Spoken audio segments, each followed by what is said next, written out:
Matthew's Gospel chapter 6. மத்தேயு சுவிசேஷம் 6ஆம் அதிகாரம் வசனம் 16, 17, 18. நீங்கள் உபவாசிக்கும் போது மாயக்காரரைப் போல முகவாடலாய் இராதையுங்கள். அவர்கள் உபவாசிக்கிறதை மனுஷர் காணும் பொருட்டாக தங்கள் முகங்களை வாட பண்ணுகிறார்கள். அவர்கள் தங்கள் பலனை அடைந்து தீர்ந்ததென்று மெய்யாகவே உங்களுக்கு சொல்லுகிறேன். நீயோ உபவாசிக்கும் போது அந்த உபவாசம் மனுஷர்களுக்கு காணப்படாமல் அந்தரங்கத்தில் இருக்கிற உன் பிதாவுக்கே காணப்படும்படியாக உன் தலைக்கு எண்ணெய் பூசி உன் முகத்தை கழுவு. அப்பொழுது அந்தரங்கத்தில் பார்க்கிற உன் பிதா உனக்கு வெளிரங்கமாய் பலனளிப்பார். தர்மம் செய்கிற காரியங்கள், ஜெபிக்கிற காரியங்கள், இப்படி வாசித்த உபவாசம் என்பதான இந்த பரிசுத்தமுள்ள கிரியைகள் அந்தரங்கத்தில் மறைவாக செய்ய வேண்டும் என்று ஆண்டவர் இயேசு கிறிஸ்து இந்த இடத்துல சொல்லியிருக்கிறார். So these sanctified deeds which are done in secret, அந்தரங்கத்தில் நடந்த இந்த ஒரு கிரியைகள், அந்தரங்கத்தில் நடத்தப்பட்ட இந்த பரிசுத்தமான செயல்களுக்கு பரலோக பிதாவாகிய தேவன் பகிரங்கமாய் பலன் கொடுக்கிறதாக நாம் பார்க்கிறோம். தர்மம் செய்யும் பொழுது வலதுகை செய்கிறது இடதுகை தெரியாமல் இருக்கத்தக்கதாக சீக்கிரட்டாக செய்ய என்று இயேசுநாதர் சொன்னார். அதற்கு அவர் இன் ரிட்டர்ன் பலன் கொடுக்கும் பொழுது பகிரங்கமாய் தருகிறார். ஜெபம் பண்ணும் பொழுது எப்படி ஜெபிக்க வேண்டும் என்று கற்றுக் கொடுத்த கர்த்தர் உன்னுடைய அறை வீட்டுக்குள்ளாக போய் தனிமையாக நீ உன்னுடைய ஜெபத்தை ஏறெடுக்க வேண்டும் என்று சொன்னவருக்கு அந்த ஜெபத்திற்கும் பிதாவாகிய தேவன் பலன் கொடுக்கும் பொழுது பகிரங்கமாய் தருகிறார். இப்பொழுது உபவாசத்தை பற்றி ஆண்டவராகிய இயேசு கிறிஸ்து பேசும் பொழுதும் அதற்கும் பிதாவாகிய தேவன் பலன் கொடுக்கிறதாக சொல்லியிருக்கிறார். அதுவும் பகிரங்கமாய், வெளியரங்கமாய், ஓவர்ட்லி, ஓப்பன்லி, அவுட்வர்ட்லி, வெளியரங்கமாய் பிதாவாகிய தேவன் பலன் கொடுக்கிறதாக இந்த 3 அருமையான பரிசுத்தமுள்ள கிரியைகளுக்கு பிதாவாகிய தேவன் கொடுக்கிற நல்ல பலன்கள் இது. எதற்காக பிதாவாகிய தேவன் பகிரங்கமாய் கொடுக்கிறார் என்பதான கேள்விக்கு பதில் 5:16, 5:16. இவ்விதமாய் மனுஷர் உங்கள் நற்கிரியைகளை கண்டு பரலோகத்தில் இருக்கிற உங்கள் பிதாவை மகிமைப்படுத்தும்படி உங்கள் வெளிச்சம் அவர்கள் முன்பாக பிரகாசிக்க கடவுது. நம்முடைய வெளிச்சம் எது? மனுஷர் உங்கள் நற்கிரியைகளை கண்டு, நாம் செய்கிற இந்த நற்கிரியைகள் மனுஷர்கள் காண வாய்ப்பில்லை. ஏனென்றால் 3 கிரியைகளை காணாதபடிக்கு செய்யும் சொன்னார் ஆண்டவர் இயேசு கிறிஸ்து 6ஆம் அதிகாரத்தில். என்னது? 1வது தர்மம் செய்வது, கிவிங் டு த புவர். 2வது ஜெபம் செய்கிற விஷயம். 3வது உபவாசம். இதெல்லாத்தையும் நாம் மறைமுகமாக யாருக்குமே தெரியாமல் அந்தரங்கத்தில் செய்யும் பொழுது பிதாவாகிய தேவனுடைய நாம மகிமைப்படத்தக்கதாக இந்த கிரியைகள் எப்படி வெளிரங்கமாகிறது? நாம் செய்கிற கிரியைகள் அந்தரங்கத்தில் இருந்தாலும் நமக்கு பிதாவாகிய தேவன் கொடுக்கிற பலன் வெளிரங்கமாகிறபடியால் நம்முடைய நற்கிரியைகள் நிமித்தமாக ஜனங்கள், உலகத்தார் பரலோக பிதாவை தொழுது கொள்கிறதாக வசனம் 16 சொல்லப்படுகிறது. உபவாசத்து குறித்து பார்ப்பதற்கு முந்தி நாம் உபவாசம் துவக்கி இருக்கிற காலத்திலிருந்து நாம் கொஞ்சம் எடுக்க வேண்டும். அதுதான் இன்றைக்கு நம்ம எல்லாரும் சேர்ந்து பார்க்க இருக்கிறோம். Today we see the fasting of Old Testament saints. பழைய ஏற்பாட்டில் இருக்கிற பரிசுத்தவான்களுடைய உபவாசத்தை குறித்து தான் இன்றைக்கு நாம் பார்க்க இருக்கிறோம். ஆண்டவராகிய இயேசு கிறிஸ்து மாயக்காரரை போல நீங்கள் உபவாசிக்க வேண்டாம் என்று சொன்னால் அந்த மாயக்காரர்களுடைய உபவாசம் என்ன என்பதும் கேள்வி இருக்கிறது. அத்தையும் இன்றைக்கு பார்க்க நமக்கு நேரம் இல்லை. கிறிஸ்தவர்களுடைய உபவாசம் எப்படிப்பட்டது என்பதையும் பார்க்க இன்னைக்கு நேரம் இல்லை. ஆண்டவராகிய இயேசு கிறிஸ்து எடுத்தார் பாருங்க உபவாசம் 40 நாள் வனாந்திரத்திலே, அதையும் பார்க்க நேரம் இல்லை. ஆனால் பழைய ஏற்பாடுடைய பரிசுத்தவான்கள் உபவாசம், ஃபாஸ்டிங் எப்படி இருந்தது? பழைய ஏற்பாடு பரிசுத்தவான்கள் ஏறெடுத்திருக்கிற உபவாசம் உள்ள ஜெபம் ரொம்ப பலனுள்ளதா இருந்திருக்கிறது. சாமுவேல் உபவாசமா இருந்திருக்கிறார், தாவீது உபவாசமா இருந்திருக்கிறார், தானியேல் உபவாசமா இருந்திருக்கிறார், எஸ்ரா, நெகமியா என்று சொல்லப்படுகிற பழைய ஏற்பாடு பரிசுத்தவான்கள் அநேகர் உபவாசம் எடுத்திருக்கிறார்கள். அந்த உபவாசத்திற்கு நல்ல பலன் கிடைத்திருக்கிறது. ஆண்டவராகிய இயேசு கிறிஸ்து உபவாசத்தை பத்தி இங்க பேசும்பொழுது ரொம்ப ஷார்ட்டா பேசிட்டாரு. அதுல முக்கியமா ஆண்டவராகிய இயேசு கிறிஸ்து மாயையுள்ள உபவாசத்தை தான் ஹைலைட் பண்ணி காண்பித்திருக்கிறாரோ தவிர மெய்யான உபவாசத்தை பத்தி ஆண்டவராகிய இயேசு கிறிஸ்து இங்கே பேசல. பட் 9ஆம் அதிகாரத்துல பேசியிருப்பார். இன்றைக்கு நாம் அங்க போகிறதா இல்ல, அடுத்த வாரம் தான் போக இருக்கிறோம். இன்றைக்கு நாம் பார்க்கிற விஷயம் பழைய ஏற்பாடு பரிசுத்தவான்களுடைய உபவாசம் எப்படிப்பட்டது.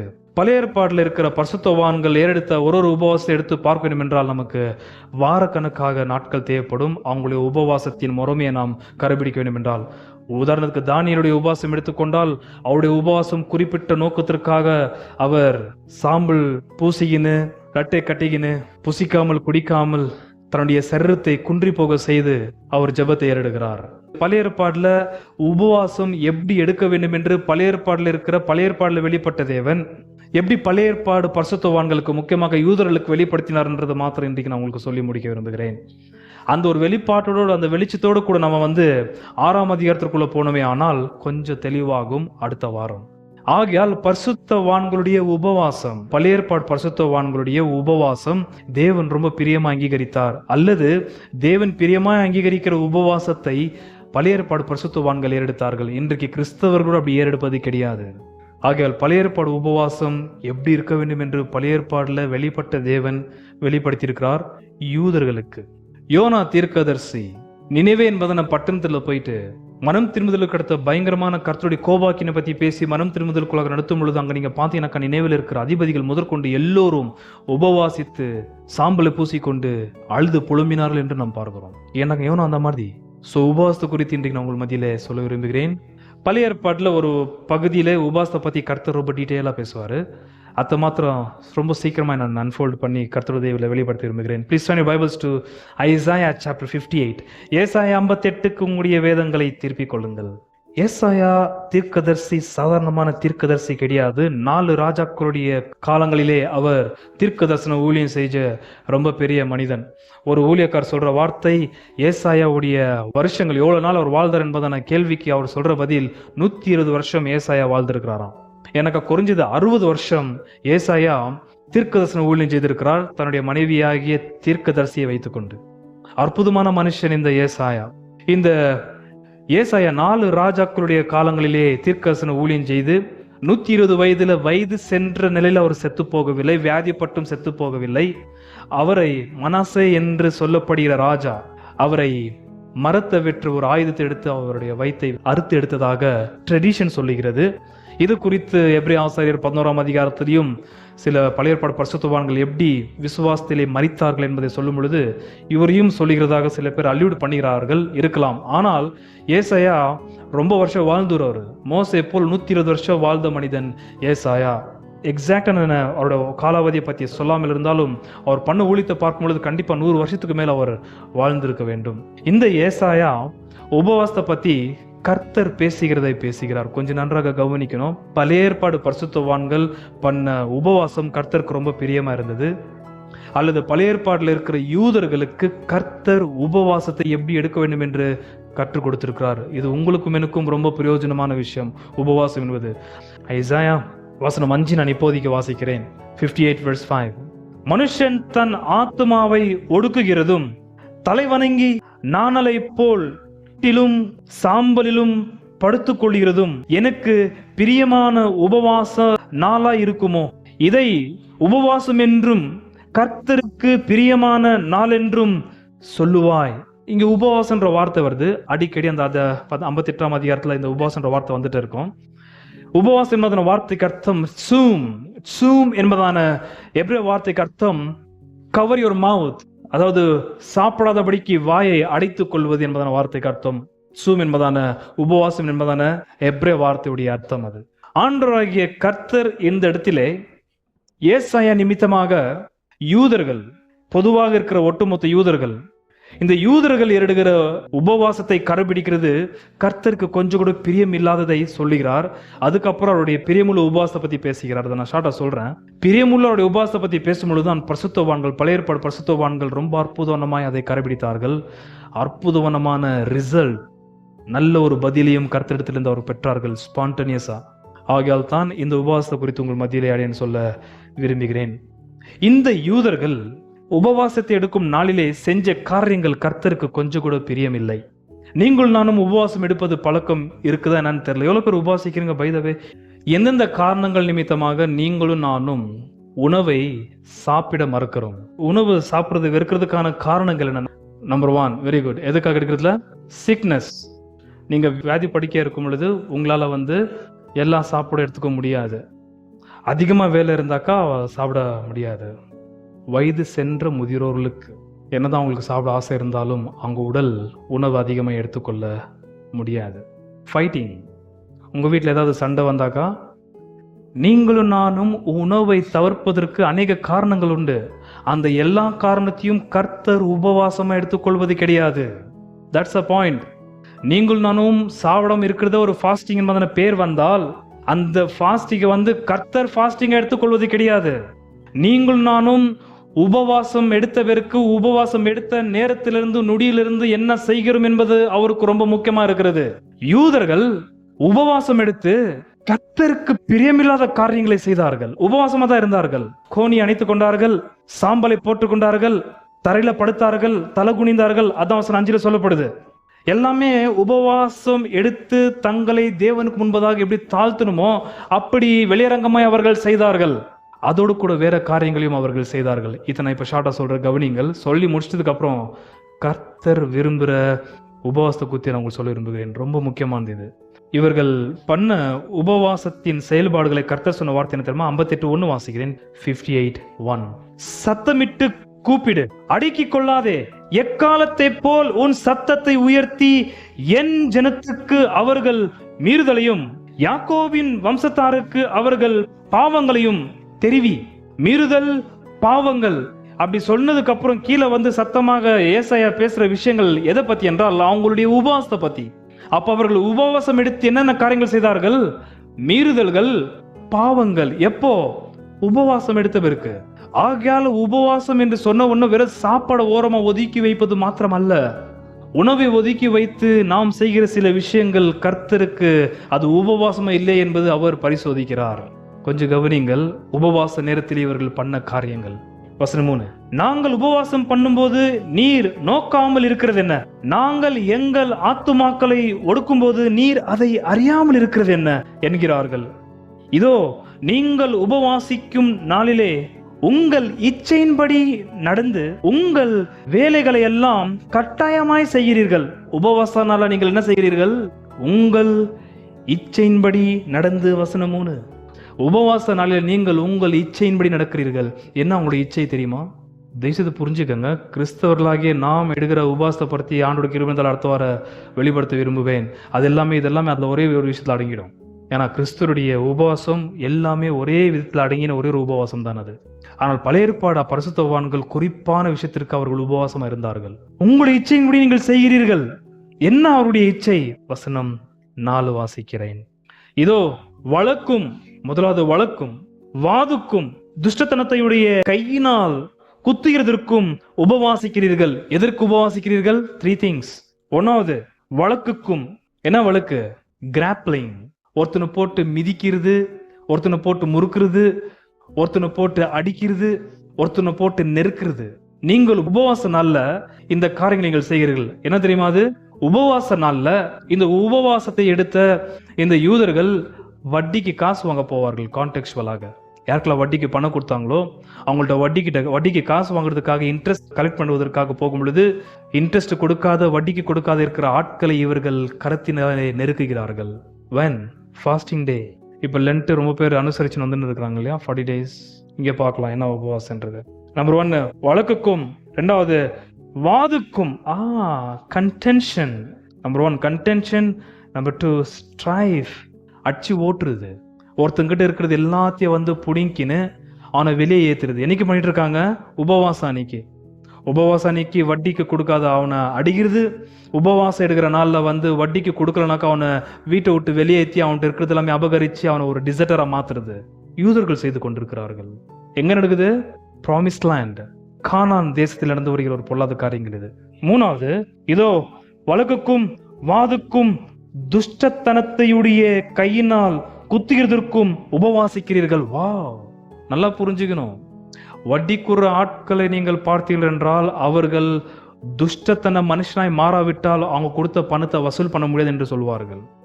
கவனிச்சுக்கிறீங்களா? அது எங்க கர்த்தர் யூதர்களுக்கு சொல்ற வார்த்தை, நீங்கள் துஷ்டத்தனுடைய ஃபிஸ்ட், துஷ்டத்தனுடைய கரத்தை அலங்காரமாக போட்டுக்கின்னு, உடைய போல போட்டுக்கின்னு, துஷ்டத்தனமாக நீங்கள் கொடுத்த பணத்தை வசூல் செய்வதற்காக ஜனங்களை துன்பப்படுத்தி கொண்டிருக்கிறீர்கள். ஃபாஸ்டிங் டேஸ் அன்னைக்கு இந்த வட்டி கூறு ஆட்களை பத்தி கர்த்தர் இங்க பேசுகிறார். யார் வட்டி கூடுறது?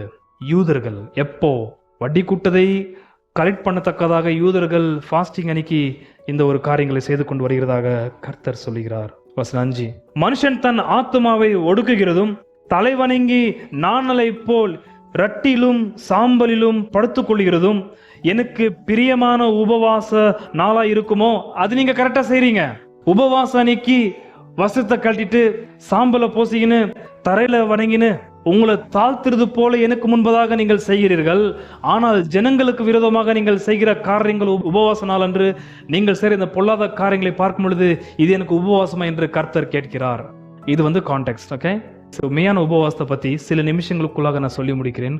6, அக்கிரமத்தின் கட்டுகளை அவிழ்க்கிறதும் நுகத்தடியின் பிணையல்களை நெகிழ்கிறதும் நெருக்கப்பட்டிருக்கிறவர்களை விடுதலை யாக்கி விடுகிறதும் சகல நுகத்தடிகளையும் உடைத்து போடுகிறதும் பசியுள்ளவனுக்கு உன் ஆகாரத்தை பகிர்ந்து கொடுக்கிறதும் துரத்துண்ட சிறுமியானவர்களை வீட்டிலே சேர்த்துக் கொள்கிறதும் வஸ்திரமில்லாதவனை கண்டால் அவனுக்கு வஸ்திரம் கொடுக்கிறதும் உன் மாம்சமானவனுக்கு உன்னை ஒழிக்காமல் இருக்கிறதும் அல்லவோ எனக்கு என்ன வார்த்தை உகந்த உபவாசம். இயேசுநாதர் இந்த எல்லா விஷயத்தையும் வந்து மலை பிரசங்கத்துல பேசிட்டாரு. அதெல்லாம் இப்போ நான் எல்லாம் கனெக்ட் பண்ணி கோரிலேட் பண்ணி பேச எனக்கு நேரம் இல்லை. இதை கொஞ்சம் நான் சுலபமா சொல்லி முடிகிற கொஞ்சம் கவனிங்கள். கர்த்தர் தாம் இஸ்ரவேலருக்கு கொடுத்த அந்த வாக்கு பண்ணின பாலும் தேனும் ஓடுற அந்த கானான் தேசத்திலே இங்க நான் வாசித்த எந்த விஷயங்களும் நடக்க வேண்டும் என்று அவர் விரும்புவது கிடையாது. இது நீங்கள் நானும் கொஞ்சம் கவனிக்க வேண்டிய ஒரு விஷயம். உபவாசம் பழைய ஏற்பாடு பரிசுத்தவான்கள் எப்ப எடுத்தார்கள் என்றால் இந்த காரியங்களை அவர்கள் பார்க்கும் பொழுது, இந்த காரியங்களை அவர்கள் செய்யும் பொழுது. நீங்களும் நானும் இந்த காரியங்களை செய்தால் அல்லது இந்த காரியங்களை பார்த்தால் உடனே நீங்கள் நானும் உபவாசம் எடுக்க வேண்டியது ரொம்ப கட்டாயம். முதலாவது வசனம் 6 வாசிக்கிறேன். 6, அக்கிரமத்தின் கட்டுகளை அவிழ்க்கிறதும். என்னது அக்கிரமத்தின் கட்டுகளை அவிழ்க்கிறதும்? 2வது, நுகத்தடியின் பிணையல்களை நெகிழ்கிறதும் நெருக்கப்பட்டிருக்கிறவர்களை விடுதலை ஆக்கி விடுகிறதும் சகல நுகத்தடிகளையும் உடைத்து போடுகிறதும். இது ஒரு சின்ன ரிசர்ச் செய்தேன்.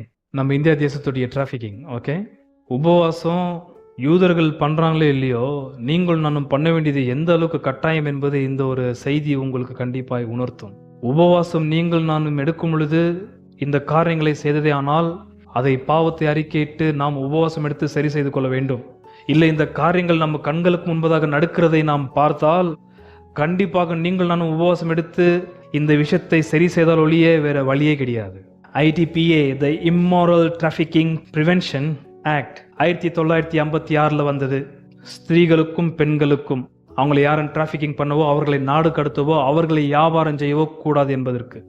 அதே ஆக்டை வந்து 1986 அமெண்ட் செய்கிறது நம்முடைய இந்திய அரசாங்கம். அதாவது வெறும் ஸ்திரீகள் பெண்கள் மாத்திரமல்ல, சிறு பிள்ளைகள் ஆண்களையும் யாராவது நாடு கடத்தி அவர்களை துஷ்பிரயோகம் பண்ணினால் அவர்களுக்கும் சட்ட ரீதியாக தண்டனை கொடுக்க வேண்டும் என்று இந்த ஆக்ட் கொடுக்கப்பட்டிருக்கிறது.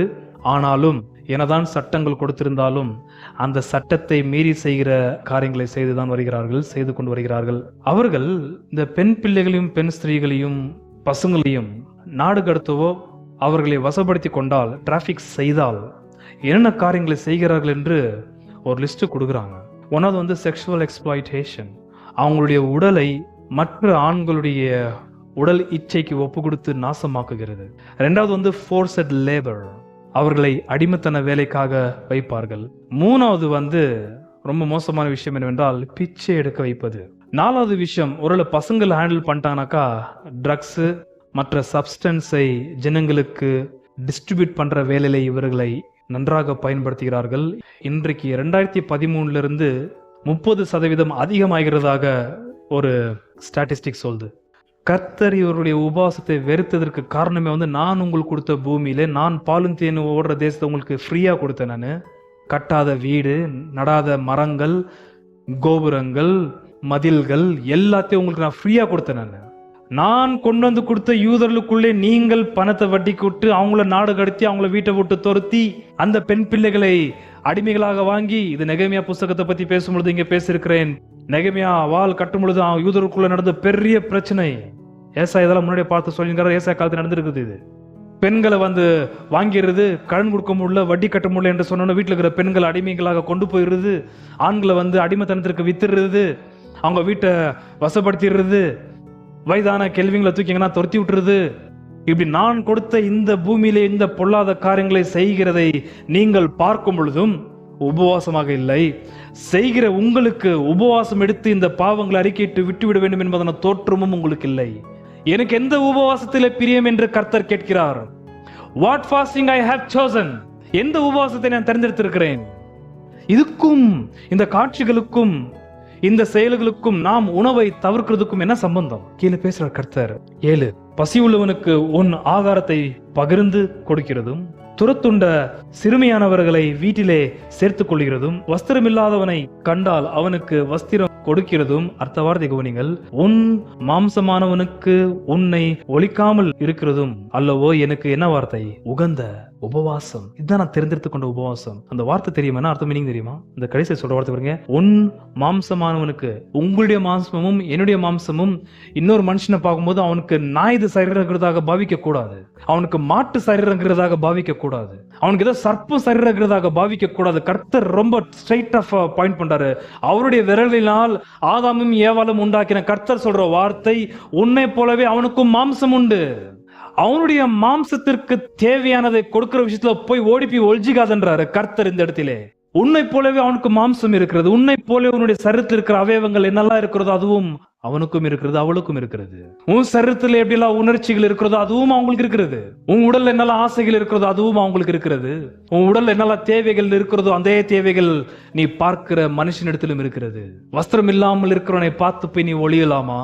அவன் உடலை பார்க்கும் போது உன் உடலை நீ பாரு. அவன் தினம் மாட்டு உடல் மாதிரியா இருக்குது, மிருக மாதிரியா இருக்கிறான். அவன் உடலை பார்க்கும் போது அவனுக்கு மிருகம் போல சர்மமா கொடுக்கப்பட்டிருக்குது, நீ பார்த்து ஓடிப்பி ஒளிறதுக்கு. அவன் உடலை பார்க்கும் பொழுது உனக்கு தெரியாதா அவனுக்கு எப்படி 2 கால் 2 கண்ணு காது ஒரு அவயவங்களும் இருக்கிறதோ அதே போல எனக்கு இருக்கிறது.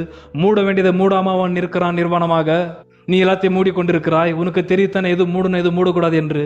அந்த நிர்வாணமான காட்சியை பார்க்கும் பொழுது ஓடிப்பி ஒளியலாமா? இந்த தெருவில் போனா இந்த தரித்திரத்தை பார்க்கணும், வேற தெருவில் போலான்னு சொல்லிட்டு போயிடலாமா? அதை பார்க்கும் போது நீ சோத்தை ஒன்னாவது கட் பண்ண கூடாதா? அட, நான் வாழ்ற பூமியில, நான் வாழ்ற தெருவில், நான் வசிக்கிற இந்த ஏரியாவில் சாப்பாடு இல்லாத ஒருத்தங்கிறானா? ஆனா அவன் இருக்கிற அதே இடத்துல நான் 3 வேளை சாப்பிட்டுங்கிறேன், நான் நல்ல இடத்துல தங்கினுக்கிறேன், நான் நல்ல துணியை போட்டுனுக்கிறேன், நான் நல்ல ஆரோக்கியமா சுத்தின்னு இருக்கிறேன், கௌரவமாகிறேன். அதே இடத்துல அவன் சோறு தண்ணி இல்லாம உடுக்க வஸ்திரம் இல்ல நடுத்தரில் தள்ளப்பட்டானா? கர்த்தருடைய உகந்த உபவாசம் என்ன? இது நீங்கள் எல்லா பழைய ஏற்பாடு பரிசுத்தவான்களுடைய உபவாசத்துடைய தாத்பரியமாக நீங்கள் பார்க்கலாம். இதுதான் அவங்களுடைய முக்கியமான பார்வை உபவாசத்துடையது. மத்த ஒரு பெண் நாடு கடத்தப்பட்டால் உனக்கு பொருந்த பெண்களுக்கும் அதே சரீரம் அல்லவா இருக்கிறது. என் கர்த்தர் சொன்னது வார்த்தை ரொம்ப உனக்கு இருதத்தை கீறி போட்டது. வசனம் 7, உன் மாம்சமானவனுக்கு உன் கண்ணால பார்க்கும் பொழுது நீ உபவாசம் எடுக்க கூடாதா? உனக்கு அது व्यसனம் இல்லையா? நீ பெத்தெடுத்த பிள்ளைகளுக்கும் அதே உடல் தானே, நீ பெத்தெடுத்த பிள்ளைகளுக்கும் அதே சரீரம் தானே, நீ பெத்தெடுத்த பிள்ளைகளுக்கும் அதே ஆசை விருப்பம் எதிர்காலம் எதிர்பார்ப்பு இருக்கும் அல்லவா? பெற்றோர்கள் நீங்கள் பெண் பிள்ளைகளை பெற்றெடுத்த உடனே எந்த அளவுக்கு உங்களுடைய உள்ளம் தவிக்குது அவங்களுடைய வருங்காலத்தை குறித்து. ஏதாச்சும் அவங்களுக்கு பண்ணணும், ஏதாச்சும் அவங்களுக்கு செய்யணும், ஏதாச்சும் அவங்களுக்கு எடுத்து வைக்கணும். செய்கிறோம், தப்பு கிடையாது. பொல்லாதவர்களாக நீங்கள் உங்கள் பிள்ளைகளுக்குன்னு இயேசுநாதர் சொன்ன வார்த்தை சாதாரணமான வார்த்தை அல்ல. நீங்கள் பொல்லாதவர்கள், வெறும் உங்களுடைய சொந்த பசங்களுடைய மாத்திரம் நீங்கள் பார்க்கிறீர்கள், மற்றவங்களது பார்க்கறது கிடையாது. இதெல்லாம் நம்ம கர்த்தராகிய இயேசுநாதருடைய உபவாசம் கரெக்டா கனெக்ட் பண்ணலாம். நேரம் பத்தாது. இயேசுநாதர் 40 நாள் உபவாசமா இருந்ததற்கான காரணம் தெரியுமா?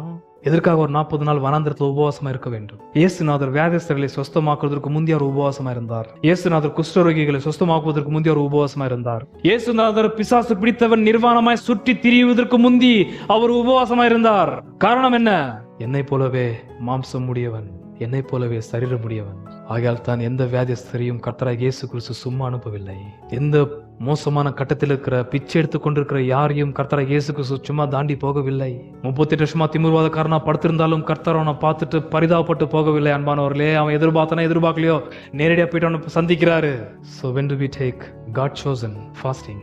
யோசிச்சு பாருங்கள். நாம் விரும்புகிற, நாம் எதிர்பார்க்கிற காரியங்கள் நம்மளால பண்ண முடியல, நம்மளுக்கு எவ்வளவு ஃபீலிங் ஆகும்.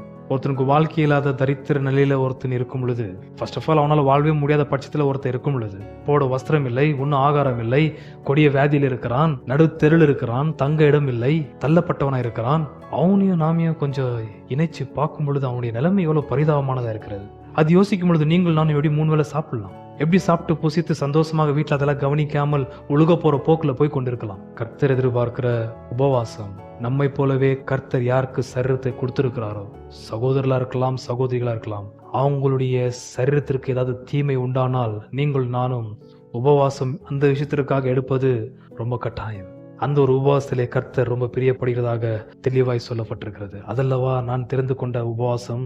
வசனம் 7, பசி உள்ளவனுக்கு உன் ஆகாரத்தை பகிர்ந்து கொடுக்கிறதும். யாருக்கு ஆகாரத்தை கொடுக்கணும்? நம்மளுக்கு பசி எடுத்த உடனே ஆகாரம் தேவையில்லை, ஆகாரம் இருக்குது நம்மளுக்கு. கேஸ் நாம சாப்பிட்றது நமக்கு ஒண்டிதான் இருக்குமானால் அதுல நீங்கள் கொஞ்சம் தவிர்த்து கொடுங்கள் என்றார் கர்த்தர். கொடுத்துரு. பசி உள்ளவனுக்கு உன் ஆகாரத்தை பகிர்ந்து கொடுக்கிறதும் துரத்துண்ட சிறுமியானவர்களை கவனித்து பாருங்கள். எவ்வளவு பிள்ளைகள், பெண் பிள்ளைகள் நாடு கடத்தப்பட்டிருக்கிறார்கள். நடுத்தரில் பிச்சை எடுக்கிறத நாம் பார்க்கிறோம். முக்கியமா பெண் பிள்ளைகள் கர்ப்பந்தரிக்க நிலையிலே பிச்சை எடுத்துக் கொண்டிருக்கிறார்கள். பசி உள்ளவனுக்கு, சரீரத்தின் அவயவங்களிலே குறைபட்டவர்களுக்கு அவர்களை பார்க்கும் பொழுது நீங்கள் நான் ஒன்று புரிஞ்சுக்கணும், அவர்களும் நம்மை போலவே நம்முடைய சரீரம் உடையவர்கள். அவர்கள் நடுவில் மொழி, பாசை, ஜாதி, மதத்தெல்லாம் தூக்கி குப்பில போட்டு இன்னொரு மனுஷனுடைய சரீரத்தை பார்க்கும் பொழுது, இன்னொரு சகோதரனுடைய சரீரத்தை பார்க்கும் பொழுது, இன்னொரு சகோதரனுடைய சரீரத்தை பார்க்கும் பொழுது ஒரே மாம்சம் உடையவர்கள் நாம். அவங்க கெட்டு போகிற ஒரு நிலையில இருக்கிறத நீங்கள் நானும் பார்க்கும் பொழுது நிச்சயமாய் உபவாசம் எடுத்துதான் ஆக வேண்டும். அநேக பிள்ளைகளுக்கு ஆகாரம் இல்லாமல் இருக்கிறது நீங்கள் நான் காணும் பொழுது உபவாசம் எடுக்க வேண்டும். நாடு கடத்துற பிள்ளைகளுக்காக நீங்கள் நான் கண்டிப்பா சொல்கிறேன், உபவாசம் எடுக்க வேண்டும் அன்பானவர்களே. நடுத்தரில் பிச்சை எடுக்கிற பிள்ளைகளை பார்க்கும் பொழுது உபவாசம் எடுக்க வேண்டும். தள்ளப்பட்ட முதிரோர்கள், வயது சென்றவர்கள், வேலை செய்ய முடியாத அளவுக்கு நடுத்தரில் படுத்து இருக்கிறவர்களை பார்க்கும் பொழுது உங்களுக்கு ஒன்னும் செய்யாவிட்டாலும் ஆகாரத்தை தவிர்த்து உபவாசம் எடுக்க வேண்டும். இது பழைய ஏற்பாடு பரிசுத்தவான்கள் செய்த உபவாசம். இந்த உபவாசத்திலே கர்த்தர் ரொம்ப உகந்த உபவாசமாக எண்ணுகிறார். ஹல்லேலூயா. இப்படியாப்பட்ட உபவாசத்தை நீங்கள் நானும் எடுத்தால், you know the promise of God. 58ஆம் அதிகாரம் 9. அப்பொழுது நீ கூப்பிடுவாய். எப்போ? நீ வெறும் இந்த டிராமா போட்டுக்கின்னு கடுங்காப்பி உபவாசம் டிவியில டிஸ்பிளே பண்றது, அந்த வேலை பண்ணாதன்றார் கர்த்தர். ஊழியக்காரங்க டிவியில உபவாசம் டிஸ்பிளே பண்றது, 3 நாள் டிஸ்பிளே பண்றது, உபவாசமா இருக்கிறேன், 40 நாள் உபவாசமாக வாங்கன்றது. எதுக்காக? எதை பார்த்து நீ உபவாசத்தை எடுத்தாய்? எந்த காட்சியை கண்டு உனக்குள்ளாக உணவு ஆகாரத்தை ஒதுக்கி நான் பசி பட்டினமா இருக்க வேண்டும் என்ற தோற்றம் உனக்கு வந்தது? அதனால வேற இந்த உபவாசம் கூட்ட உபவாசம் எதை பார்த்து உனக்கு உபவாசம்? இங்க மேல சொல்லும் பொழுது வசனம் 5 நீங்கள் உபவாசம் எடுத்து உபவாசிகளாகவே இருக்கிறது எனக்கு காட்சியை கொடுக்கிறீர்கள், அதுவா உபவாசம் என்று கர்த்தர் கேட்டார் பாருங்க. வசனம் 5. இந்த ஊழியக்காரங்க பண்றதுல பார்க்குமா அந்த கேள்வி கேட்க வேண்டியது, இதுவா உபவாசம்? ஒன்னும் சாப்பிடாம முழங்கால் போட்டு தரையில வணங்கி உபவாசம் போல ஒரு சூழ்நிலை ஏற்படுத்தி வேற தண்ணியை வச்சுக்கின்னு உபவாசம் எடுக்கிற ஒரு காட்சியை காண்பிக்கிற கூட்டங்களும் ஊழியக்காரர்களும் இருக்கிறார்கள். கர்த்தர் அவர்களை பார்த்து கேட்கிற கேள்வி, இதுவா உபவாசம்? உன்னை போலவே மாம்சம் உள்ளவன் கெட்டு போய் கொண்டிருக்கிறான். உன்னை போலவே மாம்சம் உள்ள பெண்கள் நாடு கடத்தப்பட்டு நாசமாக்கி கொண்டு வருகிறார்கள். தரித்திரன் இருக்கிறான், சோர்த்தன் இல்லாம இருக்கிறான். கர்த்தர் அங்கதான் செய்கின்றாரு. நீ சாப்பிடாம போய் செய்யறது கொண்டு இல்லையா? சாப்பிடாம இரு, என்கிட்ட வான்றாரு. அவங்கள பார்த்து என்கிட்ட வா. உன்னை போலவே மாம்சம் உடையவன், உன்னை போலவே வாழ்கிற மனுஷன், உனக்காக எப்படி நான் என் குமாரனை அனுப்பினோ அதே போல அவனுக்காகவும் அனுப்பப்பட்ட மனுஷன் அவன். அட்லீஸ்ட் உனக்கு கொடுக்க ஒண்ணு இல்ல. வசனம் 9. அப்பொழுது நீ கூப்பிடுவாய். அடுத்த வார்த்தை என்ன? கர்த்தர் மறு உத்தரவு கொடுப்பார். ஹல்லேலூயா. என்ன கூப்பிட்டு பாரு. அந்த இந்த தெருவில் இவ்வளவு பேர் நாசமாய் கொண்டு போய் கொண்டிருக்கிறார்கள். பசி பட்னியிலே தொந்தரவுல சிக்கி இருக்கிறார்கள். உடலை கெடுத்துக் கொண்டிருக்கிறார்கள்.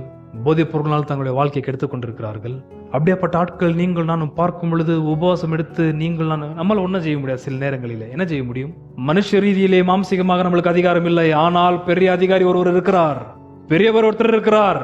அவர் சொல்ற வார்த்தை, எனக்கு இந்த மாதிரி காட்சியை கண்டு நீ என்று வந்து உபவாசம் எடுத்துட்டு வான்றாரு. இந்த பெண் குழந்தைகள் செத்து போனது இடத்துல வா. மரணம் அடைந்த வீட்டில் யாரும் உணவு சாப்பிடுவாங்க. ஞாபகம் இல்ல, தாவீது தன்னுடைய பட்சிபாலோடு கூட இணைந்து வந்த முதலாவது குழந்தையை கர்த்தர் 7 நாள் ஊரோட வச்சு 8ஆம் நாள் சாவடிக்கிறாரு. அங்க பாத்தீங்கன்னா அவன் சாப்பிடாம இருக்கிறான் 7 நாளும். பிறந்த நாள்ல இருந்து அந்த குழந்தை வியாதி தான். உபவாசமா இருந்தான். கர்த்தருக்கு பிரியமே இல்லை அந்த உபவாசத்துல. அப்படிதான் அவனுக்கு புரியுது, மண்டியில ஏறுது. எப்போ கொல்த சத்திச்சின் செய்தி வருதோ அவரு தன்னை எண்ணெய் நாள் அபிஷேகம் பண்ணி குளிச்சுட்டு வஸ்திரத்தை புது வஸ்திரத்தை போட்டு சாப்பிட உக்காராரு. கூடவர்களுக்கு ஆச்சரியம், சாவறதுக்கு முந்தி நீர் உபவாசமா இருந்தீர், இப்ப நான் சத்தியத்துக்கு அப்புறம் அப்படியே என்ன ஆச்சு உமக்கு என்று கேட்கும் பொழுது அவங்க தெளிவா புரியுது, என் உபவாசம் வேலைக்காவல. ஏன்னா இதே உபவாசம் உரியாவை கொள்ளும் போது உனக்கு இருக்கணும். அட்லீஸ்ட் அவன் செத்தானே அதற்காக உபவாசம் இருந்தியா? அவன் புருஷனை கொன்ன தெரியுமா நீ? அதற்காக நீ உபவாசமா இருந்தியா? துக்கமா இருந்தியா? பசி தாக்கத்தோட இருந்தியா? உனக்கு கொல்த பிறந்து இப்ப அது சிக்காகுதுன்னு உனக்கு உபவாசமா? சாவு நிச்சயம் சொல்லிட்டு கர்த்தரா வேணா தான் தலைகளனிலே பாடுபட்டாலும் கர்த்தர் அந்த ஒரு உபவாசத்தை மதிக்கவே இல்லை. தயவுசெய்து அன்பானவர்களே, நீங்கள் நானும் சபையா உபவாசம் எடுத்தாலும் சரி, தனிப்பட்ட வாழ்க்கையில உபவாசம் எடுத்தாலும் சரி, அதற்கு முக்கியமான காரணம் நம்மை போலவே மாம்சம் முடிய எந்த சகோதர யாருன்னா இருக்கட்டும் வாழ்க்கை கெட்டு போய் நிற்கிறதை பார்க்கும் பொழுது தயவுசெய்து நீங்கள் அந்த உபவாசம் எடுத்தவர்களுக்காக ஜெபி. கர்த்தர் கொடுத்த ப்ராமிஸ் கவனிங்கள். 9:58. அப்பொழுது நீ கூப்பிடுவாய். இந்த ஒரு உகந்த உபவாசத்தை எடுத்து நீ நோக்கி கூப்பிடு. கர்த்தர் மறு உத்தரவு கொடுப்பார். நீ சத்தமிடுவாய். இந்த ஒரு காட்சிகளை பார்த்து நீ சத்தமிடுவாய். கர்த்தர் பேசுறது கவனிங்கள் ப்ளீஸ். நீ சத்தமிடுவாய், இதோ நான் இருக்கிறேன் என்று சொல்லுவார். யார் சொல்றது? இருக்கிறேன். இந்த அநியாயத்தை பாரும் ஆண்டவரே, இந்த அக்கிரமத்தை பாரும் ஆண்டவரே, இந்த கொலைவாதங்களை பாரும் ஆண்டவரே என்று உபவாசம் நீ நோக்கி கூப்பிட்டு பாரு. கர்த்தர் சொல்ற வார்த்தை பக்கத்துல திஸ் இஸ் ஃபாஸ்டிங். டிராமா போடுற ஃபாஸ்டிங் எல்லாம் இங்க வைக்கிறது கிடையாது. எதை பார்த்து உனக்கு ஃபாஸ்டிங் வந்தது? ஃபர்ஸ்ட் நீ பர்சனலா இருந்திருக்க ஃபாஸ்டிங். ஏதாவது பார்த்து அவனுக்கு சோறு, எவ்வளவு விஷயம் உனக்கு சோறு இறங்காம இருக்குது. சண்டை போடுறதா சோறு இருங்கிறதுல, வியாதி வந்தா சோறு இருங்கிறதுல, ஸ்ட்ரெஸ் வந்தா சோறு இருங்கிறதுல, பயம் வந்தா சோறு இருங்கிறதுல, தூக்கல்னாக்க சோறு இருங்கிறதுல, இவர் சொன்னது போல வேலை ஜாஸ்தி ஆச்சுனாக்க சோறு இருங்கிறதுல, உன்னை போலவே மாம்சம் உள்ளவன் ஒருவன் கெட்டு போயிருந்தாக்கா அதை பார்த்தா அவனுக்கு சோறு இறங்குமா? அவன் வாழ்க்கையை கெடுத்துன்னு இருக்கிறான். சீக்கிரமா மண்ணுக்கு மண்ணாக போகிறான், சாம்பலுக்கு சாம்பலாக போயிடும். அதை பார்த்து நீ எப்படி சாப்பிடணும்? எதை காண்கிறது நிமித்தமாய் உங்களுக்கு உபவாசம். இது பழைய ஏற்பாடு பரிசுத்தவானுடைய உபவாசம். இதுதான் ஷார்ட். புதிய ஏற்பாடு உபவாசம் ஒன்று இருக்குது. Dignified in quality the new testament fasting is. ஆனா பழைய ஏற்பாடுல யூதர்கள் தங்களுடைய ஆட்கள் கெட்டு போகிறத பார்க்கும் பொழுது பழைய ஏற்பாடு பரிசுத்தவான்கள் உபவாசமா இருந்தார்கள். அட்லீஸ்ட் நம்மள சூழ்ந்திருக்கிற அட்லீஸ்ட் விசுவாசிகள் சபையில யாராவது ஒருத்தர் கெட்டு போனால், வழி விலகி போனால், சாவர நிலைமைக்கு போயிட்டால் உபவாசம் இருக்கக்கூடாது. கர்த்தர் பார்க்கிறார், இவ்வளவு பிரச்சனை என்குது. இதை பார்க்கிற இவன் அல்லது இவள், என்னை அறிந்தவள் ஒரு உணர்வும் இல்லையா, ஒரு ஃபீலிங்கும் இல்லையா? கர்த்தருக்கு எப்படி ஃபீல் பண்றாருனாக்கா, சாப்பாட வெறுத்து, வாழ்க்கையை வெறுத்து, இந்த பூமியில வாழ்றதுக்கே இஷ்டம் இல்லாமல் இருக்கிறது போல கர்த்தர் உணர்றாரு. அந்த உணர்ச்சியை தான் உபவாசமாக இந்த இடத்துல கர்த்தர் பேசி கொண்டிருக்கிறாரு. உன் கண்மணி இதை பாக்குறிய, ஏன் தான் இந்த பூமியில நான் வாழ்ந்து எதுக்காக தான் இதெல்லாம் பார்க்கணும்? இந்த மாதிரி வாழ்க்கை எனக்கு வாழன்ற அளவுக்கு உனக்கு ஒரு தோற்றம் இல்லை, என்ன வரல உனக்கு? என்ன கூப்பிடு. இந்த மாதிரி மோசமான கஷ்டம் நீ வீட்டுல கண்டாலும் கூப்பிடு. வீட்டுல மாத்தணும் இல்ல, உன்னை போலவே மாம்சம் உள்ள அக்கத்து பக்கத்துல யாரா இருந்தாலும், சபையில இருந்தாலும், முக்கியமாக உபவாசம் எடுத்து என்ன கூப்பிடு. அடர் எனக்கு முடியல, எனக்கு இது பார்க்க முடியல, எனக்கு இந்த வாழ்க்கை இந்த மாதிரி காட்சி வரக்கூடாது. என்னை போலவே இருக்கிற இந்த சகோதரன், என்னை போலவே இருக்கிற இந்த சகோதரி, என்னை போலவே உடல் இருக்கிற அந்த குடும்பம், என்னை போலவே பெற்றோர் இருக்கிற அந்த ஒரு முதிரோர்களை இந்த காட்சி என்னால பார்க்க முடியாது ஆண்டவரே. இதை நீர் மாத்தும், இல்லாவிட்டால் என்னை நீர் ரீப்ளேஸ் பண்ணும். இந்த இடத்தை விட்டு என்னை மாத்தும். எனக்கு உணவுவானா உடையவானா இந்த வாழ்க்கையை வேண்டாம். இந்த மாதிரி காட்சியை பார்க்கறதுக்கு நான் இந்த பூமியில இருக்க வேண்டிய அவசியம் இல்லை. கர்த்தர் சொல்ற வார்த்தை, cry loudly. கர்த்தர் சொன்ன, நான் இருக்கிறேன். 11:58-11. கர்த்தர் நித்தமும் உன்னை நடத்தி மகா வறட்சியான காலங்களில் உன் ஆத்துமாவை திருப்தியாக்கி. யாருக்கு ப்ராமிஸ் இது? இப்படியாப்பட்ட உபவாசம் எடுக்கிறவர்களுக்கு கிரேட் ப்ராமிஸ். எதை பிதாவாகிய தேவன் அங்க பார்க்கிறதாக இயேசுநாதர் சொன்னார். அந்த ரங்கத்தில் நீ ஏறெடுக்கிற உபவாசத்தை உன் பிதாவாகிய தேவன் பார்த்து என்னத்தை பார்க்கிறார்? அவர் பகிரங்கமாய் உனக்கு பலனளிப்பார். உபவாசத்தில் அவர் பார்க்கிறதுக்கு என்ன அனுபவம் இருக்கிறது? I hate life when I see thus people. இப்படியாப்பட்ட ஆட்களை பார்க்கும் பொழுது என்னோட வாழ்க்கை நான் இருக்கிறேன் ஆண்டவரே, எனக்கு எதுவுமே வேண்டாம். என்ன இது தாறுமாறாக இருக்கிறது உம்முடைய சிருஷ்டிப்பில்? அந்த உணர்வு இல்லையான்றாரு. ஏன்னா கர்த்தருக்கு அந்த ஒரு ஃபீலிங் ரொம்ப அதிகமா உண்டாகுது. நடுத்தெருல பிள்ளைகள் தள்ளப்படுறது, சிறு பிள்ளைகள் கற்பழிக்கப்படுறது, நாடு கடத்தப்படுறது, பிச்சை எடுக்க வைக்கிறது, அதுனா அவருக்கு ரொம்ப சந்தோஷமா உட்காந்து சிச்சு நகரார் அவரு. அது நீங்கள் நானும் பண்றது. அது எல்லாரும் அப்படி கர்த்தர் நாட்டை அழிக்கிறதுக்கு காரணமே அதுதான். ஒருத்தனுக்கும் ஒரு நீதிமான் இல்லையான்றதுக்கான கேள்விக்கான பதில் என்ன? ஒருத்தனுக்கு இது பாவம், இது சரியில்லை, இது சரி செய்யணும், இந்த போக்கு வேண்டாம், இதை வெறுக்கிறவன் ஒருத்தனும் இல்லையா நீதிமான்ற கேள்விதான் எழும்புகிறது சோதோம் கொமோராவுல. 11. கர்த்தர் நித்தமும் உன்னை நடத்தி மகா வறட்சியான காலங்களில் உன் ஆத்துமாவை திருப்தியாக்கி உன் எலும்புகளை நின்னமுள்ளதாக்குவார். நீ நீர்ப்பாய்ச்சலான தோட்டத்தை போலவும் வற்றாத நீரூற்றை போலவும் இருப்பாய். ஹல்லேலூயா. யாருக்கு இது? யாருக்கு இந்த ப்ராமிஸ்? அன்பானவர்களே, இந்த ப்ராமிஸ் மாறல. நெக்ஸ்ட் வீக் புதிய ஏற்பாடு உபவாசத்தை பத்தி பேச நான் வாஞ்சே இருக்கிறேன் என்றால் இது நம்மளுக்கு ரொம்ப முக்கியம். இது ரொம்ப பிராக்டிக்கல். இது பழைய ஏற்பாடு பரிசுத்தவானுடைய உபவாசம் என்பது நீங்கள் நானும் கண்டிப்பா பண்றதே கிடையாது. பண்ணணும். அப்படின்னு பார்ப்பது வேதாகமத்தை ஒண்டிதான். இதுதான் மெய்யான கர்த்தர் இருக்கிறார். இதெல்லாம் மெய்யான அப்போஸ்தலர் இருக்கிறார்கள். மெய்யான உபவாசம் எடுத்த அப்போஸ்தலர் இருக்கிறார்கள். அப்போஸ்தலர் படிகள் நீங்கள் பார்க்கும் பொழுது மெய்யான பரிசுத்தவான்கள், பழைய ஏற்பாடு பரிசுத்தவான்கள் இருக்கிறார்கள். இந்த போலியான ஆட்களை பத்தி எனக்கு கவலையை பார்க்கறதே கிடையாது. 7-9. பசியுள்ளவனுக்கு உன் ஆகாரத்தை பகிர்ந்து கொடுக்கிறதும் துரத்துண்ட சிறுமியானவர்களை வீட்டிலே. எந்த ஊழியக்காரங்க இது செய்யறான்? துரத்தப்பட்டவனை எந்த ஊழியக்காரன் வீட்டுல கூப்பிட்டு சோறு போடுறான்? அப்ப இவனுக்கு எடுக்கிற உபவாசம் கர்த்தருக்கு உகந்த உபவாசமா? வீட்லயே சேர்க்கறதுல ஊழியக்காரன் அப்பாயின்மெண்ட் வாங்கன்றான். அப்பாயின்மெண்ட் வாங்கி நான் பாக்குறதுக்கு ஆண்டவராகிய இயேசுவின் நாமத்தினால போகிற யாவரையும் ஏற்றுக்கொள்கிற மகாதேவனை எந்த அப்பாயின்மெண்ட் கேட்கறது இல்ல. பட்டினியாகிறவனுக்கு ஆகாரத்தை போடுவதும் துரத்தப்பட்டவனுக்கு அடைக்கலத்தை ஏற்படுத்துவதும் அவன் தான் என் ஊழியக்காரன். அதான் மெய்யான உபவாசம். அங்கதான் சோறு வேணான்றது, அங்கதான் வாழ்க்கையை வெறுக்கிறது. ஏன்? என்னை போலவே மாம்சம் உள்ளவன் கெட்டு போய் கொண்டிருக்கிறான். என்னை போலவே இருக்கிறவன். பசி உள்ளவனுக்கு உன் ஆகாரத்தை பகிர்ந்து கொடுக்கிறதும் துரத்துண்ட சிறுமையானவர்களை வீட்டிலே சேர்த்து கொள்கிறதும் வஸ்திரமில்லாதவர்களை கண்டால். இவங்களாம் நம்ம பார்க்கும் போது என்ன ஆகணும்? ஃபாஸ்டிங். வஸ்திரமில்லாதவனை கண்டால் அவனுக்கு வஸ்திரம் கொடுக்கிறதும் உன் மாம்சமானவனுக்கு உன்னை ஒழிக்காமல் இருக்கிறதும். ஓலி போய் ஒழிஞ்சுக்கிறது. ஏன் போய் ஒளிற? முழங்கால் போட்டு ஜெபம் பண்றியா? Stay, show and give hospitality. உனக்கு தானே கொடு. உன் பசங்க நல்லா கௌரவமான இடத்துல படிக்கிற, வெளியூருக்கு அமுச்சு விட்டுற. அவன் அங்க என்ன பண்றான்னு தெரியல, அது வேற விஷயம். சபையில பள்ளிக்கூடத்து கூட போறதுக்கு வசதி இல்லாத ஆட்கள் ரொம்ப போய் கிடக்குறாங்க. ஒரே மாம்சம் தானே. கேட்டாக்க என் பையன் அமெரிக்கால இருக்கிறான், ஆஸ்திரேலியால இருக்கிறான். ஏன் அங்க அமிச்ச? பாவம் செய்யறதுக்கா? கெட்ட குமாரன் எங்க போனா? அப்படின்னு விட்டு தூர தேசத்திற்கு போனா. ஏன் போனா? ஏன் அவங்க அப்பா கூட இல்ல? அவன் உங்க பசங்கன்னா உனக்கு பரலோகத்துல வந்த பசங்க, மற்ற பசங்கன்னா உனக்கு பாதாத்துல வந்த பசங்களா? Therefore I hate these ministers. If I commit the same sin, I hate myself, Lord. So உகந்த உபவாசம் என்றால் அன்பானவர்களே, ப்ளீஸ் டேக் பர்சனலி. தனிப்பட்ட உங்களுடைய வாழ்க்கையிலே நீங்கள் உபவாசத்தை எடுக்க நான் வேண்டிக் கொள்கிறேன். இந்த மாதிரி ஆட்கள் நீங்கள் எங்கன்னா பார்த்தீங்கன்னா, டோன்ட் கீப் குவாய்ட். ஆகாரம் கொடுக்க முடிஞ்சா கொடுத்துருங்க அந்த ஸ்பாட்டில். வஸ்திரம் ஏதாவது கொடுக்க முடிஞ்சா கொடுத்துருங்க அந்த ஸ்பாட்டில். எங்கன்னா நேரில் ஏற்படுத்தி கொடுக்க முடியுமானால் கொடுங்க. கொடுக்க முடியலையா, டேக் ஃபாஸ்டிங். உபவாசம் எடு. என்னால் முடியல ஆண்டவரே, ஆனால் அப்படி இருக்கவும் கூடாது. அவங்க நீங்கள் செஞ்சு பாருங்க. கர்த்தர் சொல்ற வார்த்தை, நான் நிச்சயமா மறுத்தரவு கொடுப்பேன். எனக்கு இந்த மாதிரி ஆள் தான் வேணும் பூமியில. எனக்கு இந்த மாதிரி ஏரியாவில் இந்த மாதிரி ஆட்கள் தேவை, இந்த தெருவில் இந்த மாதிரி ஆட்கள் தேவை. ஏதாவது விஷயம் மாறனாக்கா கர்த்தர் எதிர்பார்க்கிறது இந்த மாதிரி ஆட்கள். அவன் அவனுடைய சுயத்தை பார்த்துக்கின்னு அவன் தன்னுடையதையே சேர்த்து வைக்கிறதுலே குறிக்கோளாக இருக்கிறான். மற்றவன் நாசமாக போனான்னா அவனுக்கு தான் பிடிங்கலாமே தவிர மற்றவனை வாழ வைக்கலாம். அவனுக்கும் நம்மை போலவே ஒரு குடும்பம், நம்மை போலவே ஒரு மனைவி, நம்மை போலவே ஒரு புருஷன், நம்மை போலவே பிள்ளைகள், நம்மை போலவே மாம்சமுடைய ஒரு கர்த்தருடைய சாயல் உண்டாக்கப்பட்ட மனுஷர் அல்லவான்ற ஒரு எண்ணமே கிடையாது. Therefore my beloved folks, 9 அப்பொழுது நீ கூப்பிடுவாய், கர்த்தர் மறு உத்தரவு கொடுப்பார். நீ சத்தமிடுவாய், பதில் என்ன? இதோ நான் இருக்கிறேன் என்று சொல்லுவார். ஹல்லேலூயா.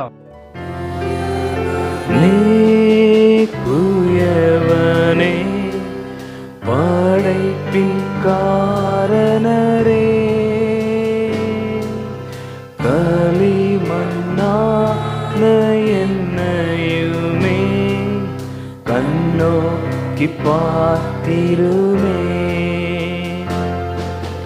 விலை போகாத பாத்திரம் நான் விரும்புவாரில்லையே.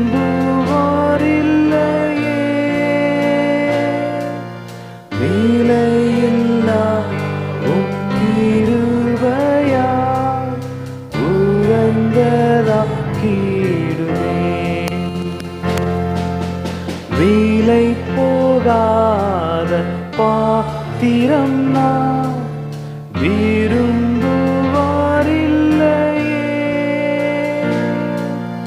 விலையில்லா உம் கிருபையால் உகந்ததாக்கிடுமே. தடைகள் யாவும் நீக்கி என்னை தம்மை போல் மாற்றிடுமே. உடைத்து என்னை உந்தனக்கே உடமையாக்கிடுமே.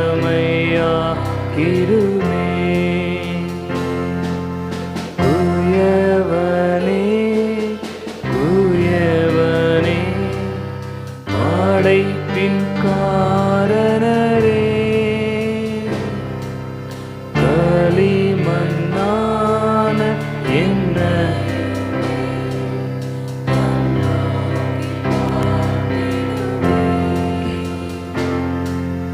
மண்ணாசையா நான் மயங்கியே மெய் வழி விட்டாகன்றே. கண் போன போக்கின் பின்பற்றியே கண்டேன் இல்லை இன்பமே. மண்ணாசையா நான் மயங்கியே மெய் வழி விட்டாகன்றே.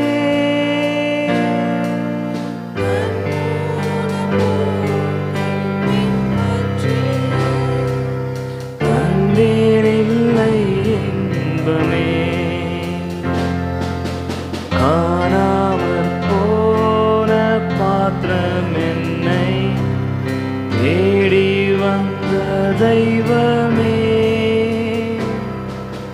வாழ்நாளெல்லாம் உம் பாதம் செல்லும் பாதை நடத்திடுமே.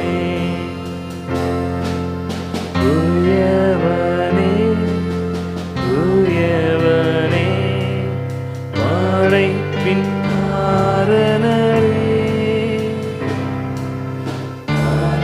மண்ணான என்னையுமே கண்ணோக்கி பார்த்திடுமே.